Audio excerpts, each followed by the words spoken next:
The cable had been on the seafloor for 11 years. It ran from a terminal station on the Japanese coast, northeast through the deep water of the Philippine Sea, across the Izu-Ogasawara Trench, and onward through a routing architecture whose precise geography was not published in any document accessible outside a narrow group of infrastructure engineers and the intelligence services that studied their work. The cable carried encrypted military and governmental communications traffic between the United States and Japan. Not all of it. Modern communication architectures are redundant by design, and the traffic that moved through this specific cable was one of several parallel paths through which the bilateral communication architecture maintained its resilience. But resilience is not invulnerability, and redundancy is not infinite. Remove enough pathways from a redundant system and the system's behavior changes in ways that become operationally significant. The cable was not the only pathway. It was one of three that a specific category of high-priority traffic depended on. Of those three, it was the one whose physical routing passed through the deepest and most geographically isolated section of the undersea infrastructure, which made it the one that was hardest to monitor continuously, which made it the one that a specific Chinese naval asset had positioned itself adjacent to at a depth of 620 meters, 4 nautical miles from the cable's routing, doing something that the acoustic contact report described with a precision that left very little interpretive room. The contact had been acquired by a bottom-mounted hydrophone array that was part of an infrastructure whose existence was not discussed in open sources.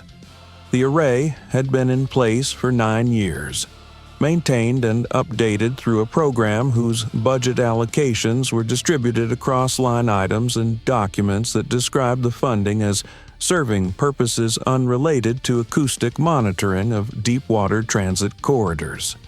The array worked. It had been providing continuous passive acoustic coverage of the deep-water approaches to the Japanese archipelago for 9 years, and in that time had acquired and cataloged a contact database that the analysis team working its output had grown to trust with the specific confidence of people who have watched the same environment for long enough to know what belongs in it. The analysis team operated from a shore facility whose exterior was indistinguishable from the surrounding commercial and administrative buildings in the coastal district where it had been established.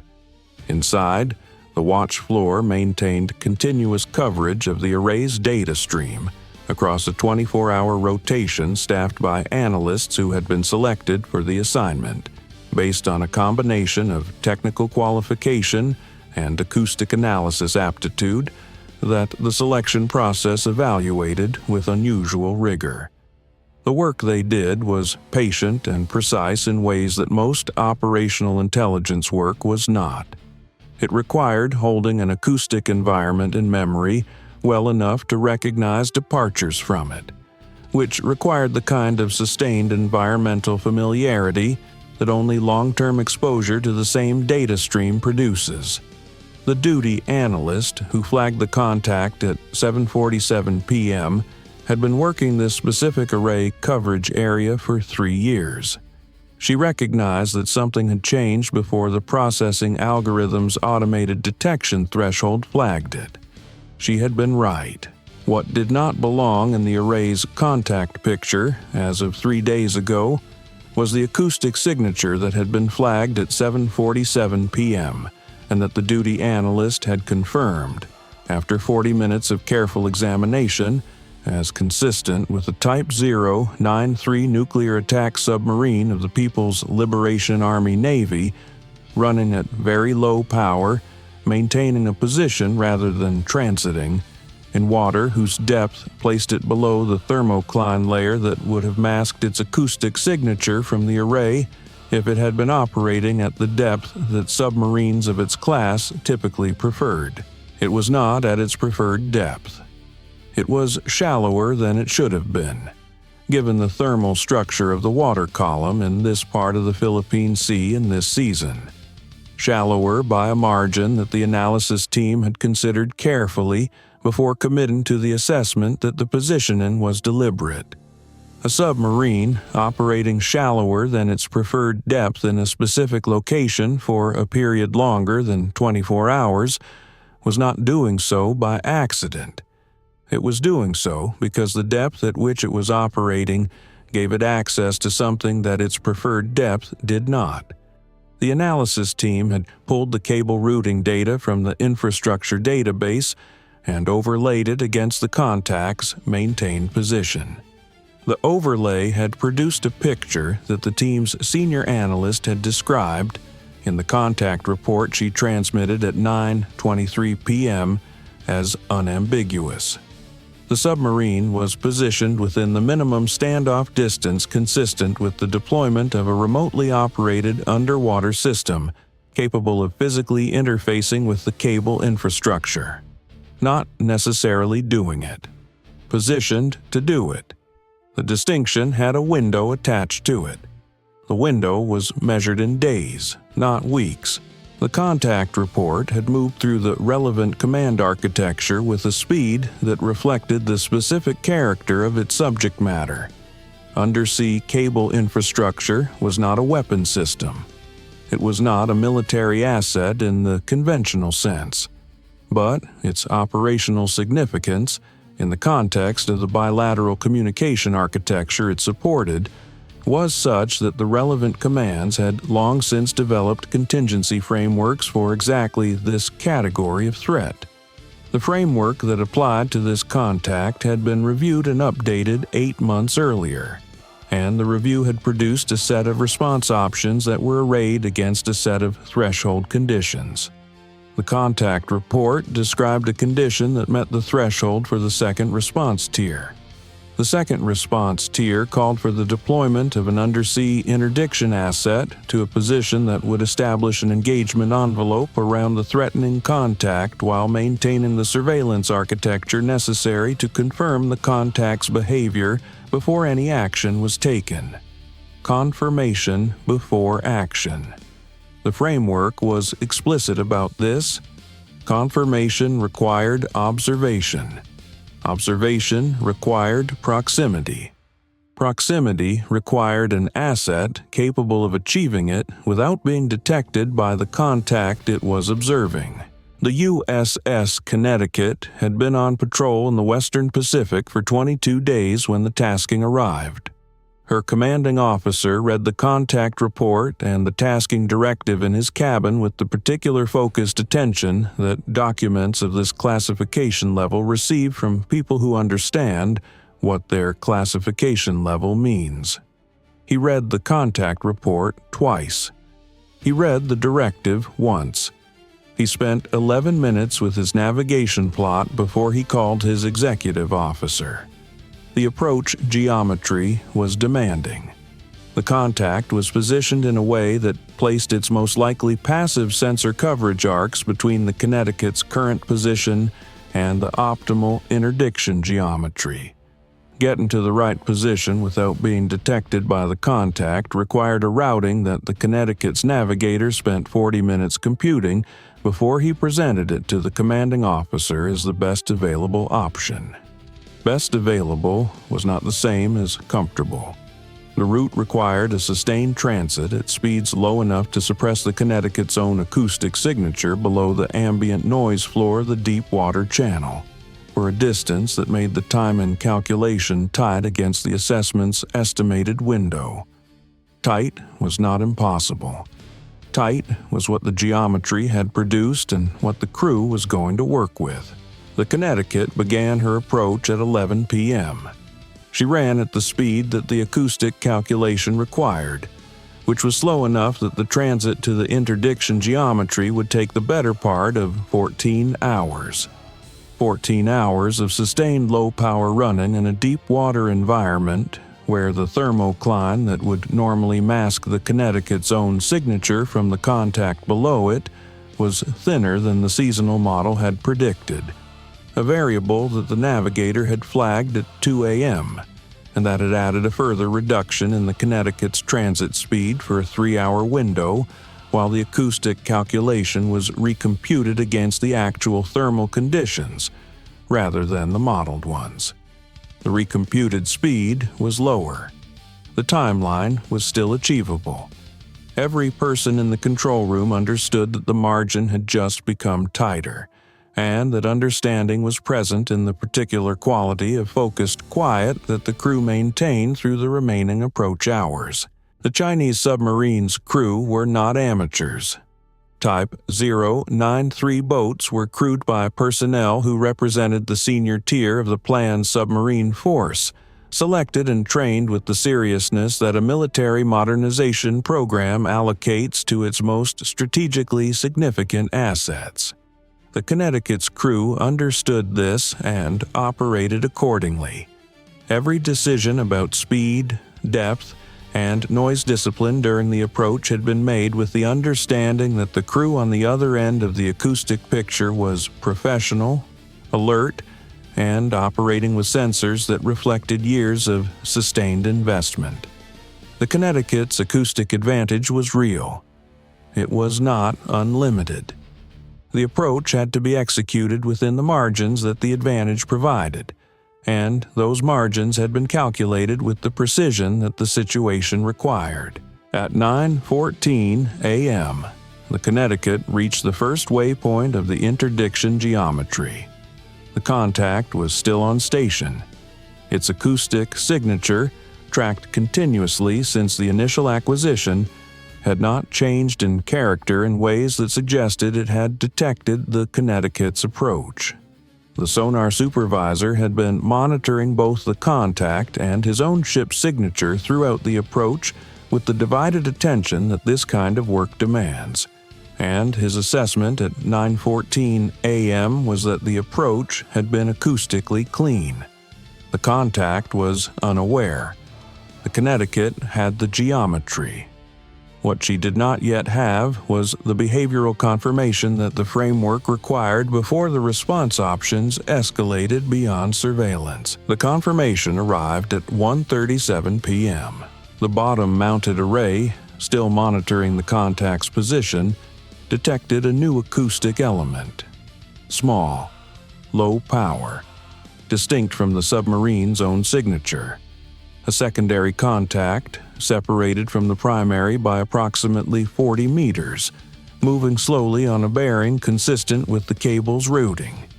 The analysis team at the shore facility processed the new contact against their acoustic database and produced a classification within 6 minutes.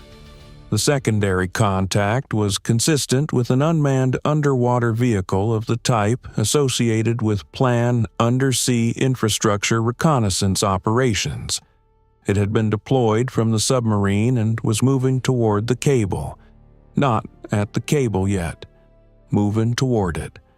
The distinction was the confirmation the framework required. A vehicle moving toward the cable was a vehicle being operated with purpose, and the purpose was not ambiguous given the context. The Connecticut's electronic warfare officer received the relay of the array's secondary contact detection at 1:44 p.m., transmitted through the extremely low-frequency communications architecture that reached the submarine at depth.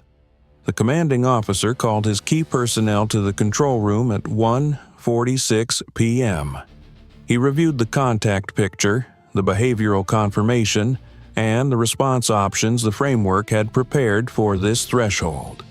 The framework's second response tier, now confirmed as the applicable tier, authorized the use of the Connecticut's organic acoustic countermeasure capability to produce an effect on the secondary contact's navigation and control systems without generating a weapons employment signature that would be detectable as a military action by any surface or airborne collection asset in the area. The countermeasure was not a weapon in the conventional sense. It was a focused acoustic projection system capable of generating interference in the frequency ranges used by unmanned underwater vehicles for navigation reference updates and control signal reception. A vehicle that could not receive its navigation updates would lose the positioning precision that cable-level interface operations required. A vehicle that could not receive its control signals would revert to its pre-programmed abort protocol and return to its parent submarine. The submarine would recover it. Its operators would assess that it had experienced a system malfunction. Nothing about the event would be attributable to an external source.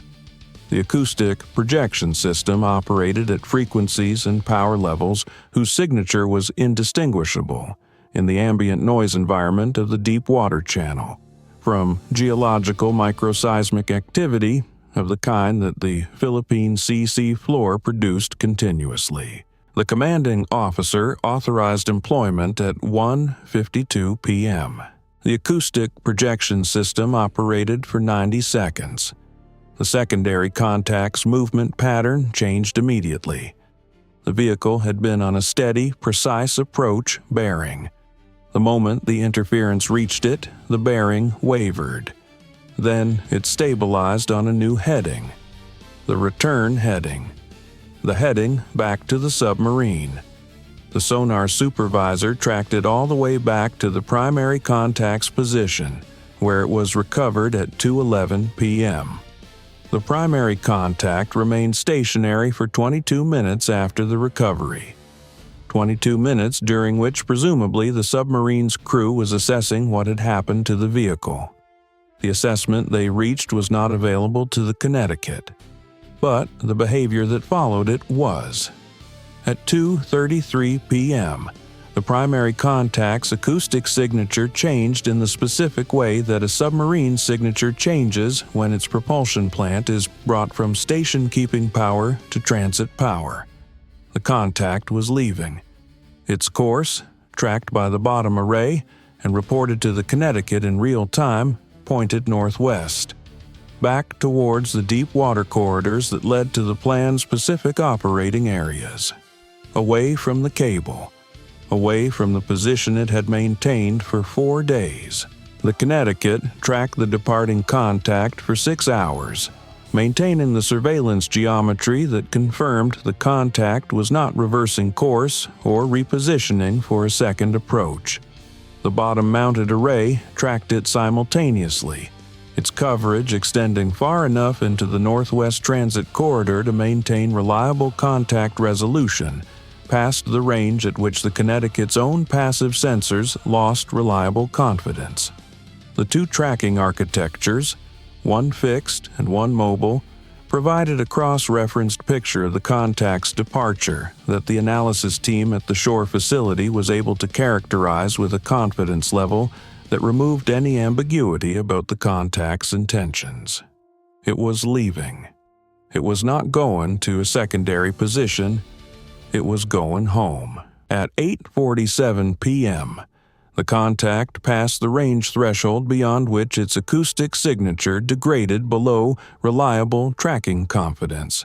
The sonar supervisor reported loss of contact in the language that loss of contact reports use, and the Connecticut's commanding officer acknowledged it and directed the navigation team to begin the transit back to the patrol area that the Connecticut's operational orders described as her assigned zone.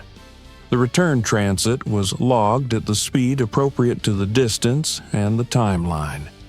It looked exactly like a submarine returning to its assigned patrol area after an unrelated tasking, which it was, except for the part that the log did not describe. The cable was undamaged. The vehicle had not reached it. The operation that the secondary contact had been sent to conduct had been aborted by a system malfunction that no forensic examination of the vehicle would attribute to anything other than a technical failure in its navigation reference system. These failures happened. Autonomous systems operating at depth in the acoustic complexity of the deep ocean experienced hardware and software anomalies that produced exactly this kind of abort event with a frequency that made any individual instance statistically unremarkable. The Chinese submarine's maintenance and engineering team would spend time on the vehicle when they returned to port. They would find no evidence of external interference. The navigation reference system's failure mode was consistent with the component degradation pattern that the system's maintenance history would show had been developing over the preceding operational cycle. The evidence had been there. It had simply reached a threshold during the mission. These things happened.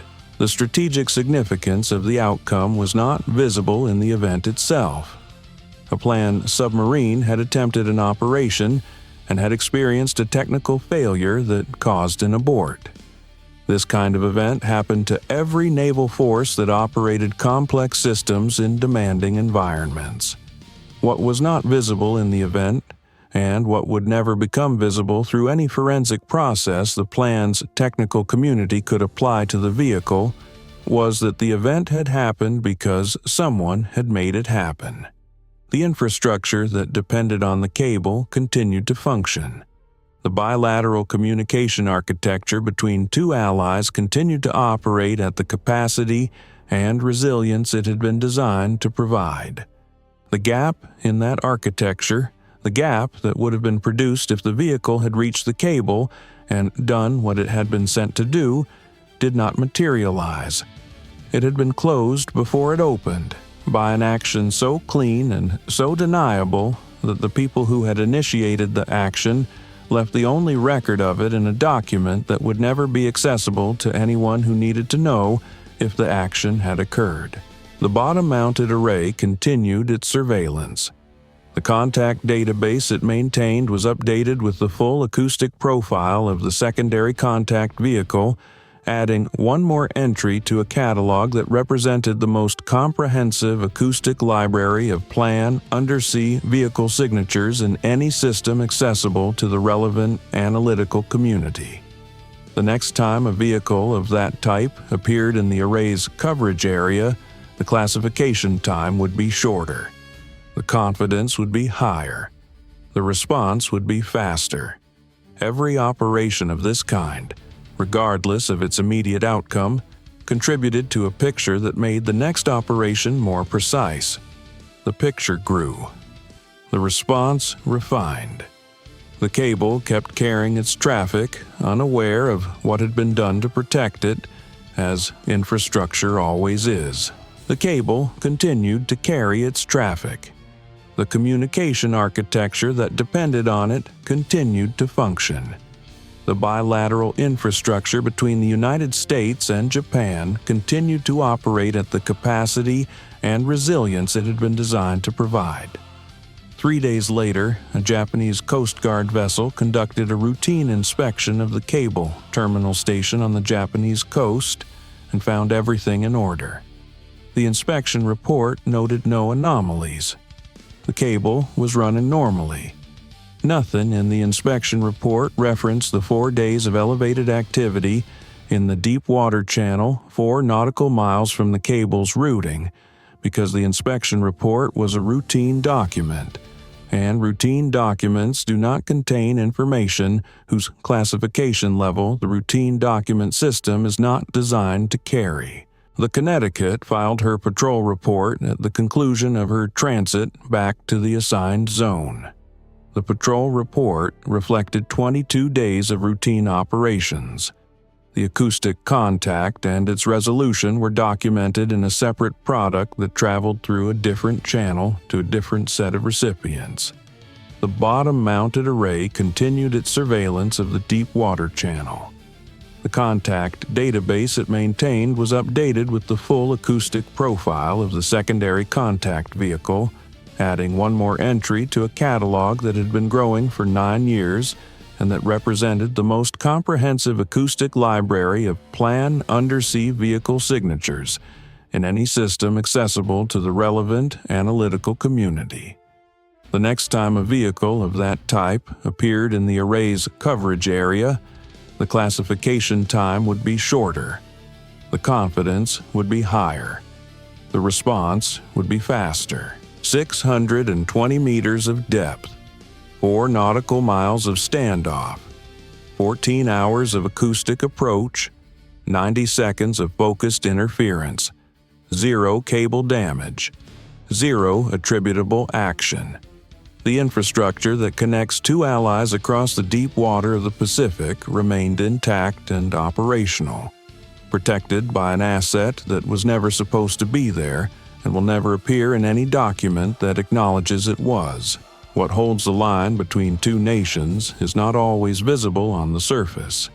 Sometimes it runs along the bottom of the ocean, and sometimes the thing that protects it runs quieter still. The cable carries the words. The submarine carries the silence that makes the words possible.